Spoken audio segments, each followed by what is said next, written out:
Hello, this is Amy Rice, and this is my reading log number 10 for the Coretta Scott King Award winner.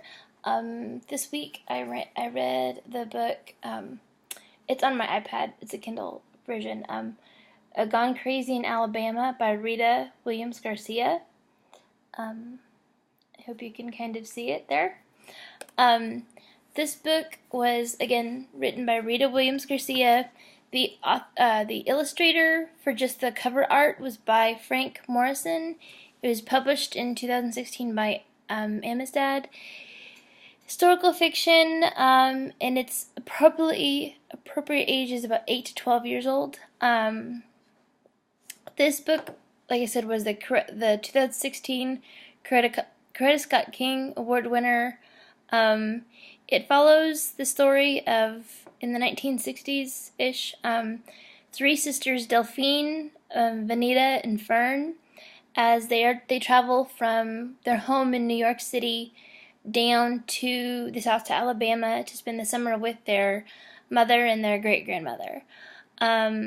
They just spend the summer learning, living with them. They have all these different adventures, and there's a tornado, and all these different things happen. They learn that their great-grandmother has this half-sister, that there's all this family drama, and all this tension, and all this baggage, really. And so they learn so much about their family history and their heritage.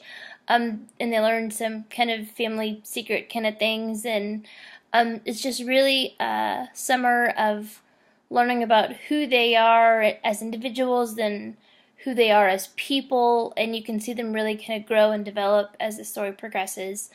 And then when the summer is over, they go back to New York to live with their dad and their stepmom, and who ends up pregnant as well. So it's just a very sweet, really funny at times story about the development of these three girls, and you can see, again, with the cover art, you can see them pictured there on the front yard of their grandmother's farmhouse. The oldest one, the tallest one there, is Delphine, and you can see kind of she has a hand on the back and a hand on the shoulder of both of her sisters, as if she's trying to kind of guide them and push them, and because she's supposed to be the one in charge and the oldest and that kind of thing. And then Vanita is the second oldest, and she's the one in pink, and I kind of thought that was interesting that the other two girls were in kind of a red color and she was in pink, because she wants to stand out and be different and that kind of thing. And then the littlest one right there is, I forgot her name, hold on. Oh no. Fern, is Fern.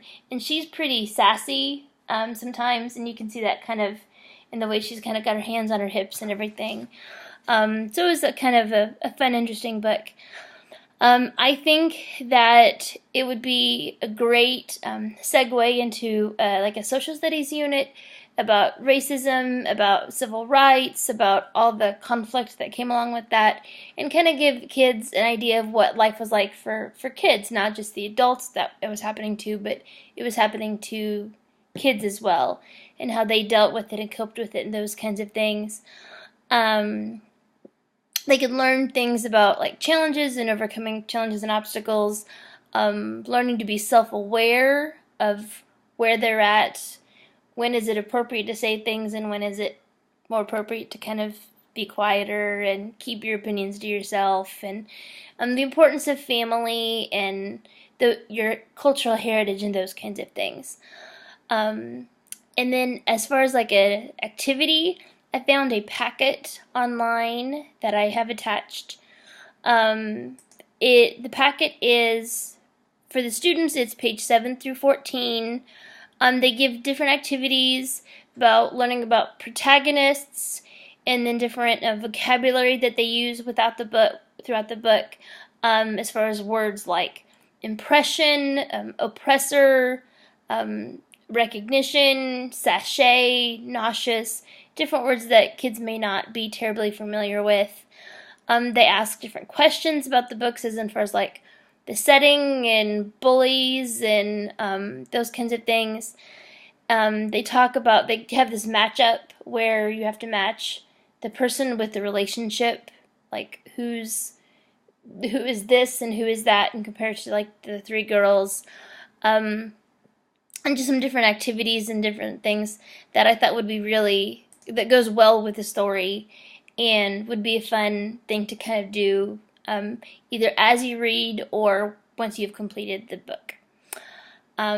So overall, I think it was a sweet, funny little book, and I really appreciated learning it. And it is a book that I will most definitely use in my future classroom. Thank you, and I hope you have a good day.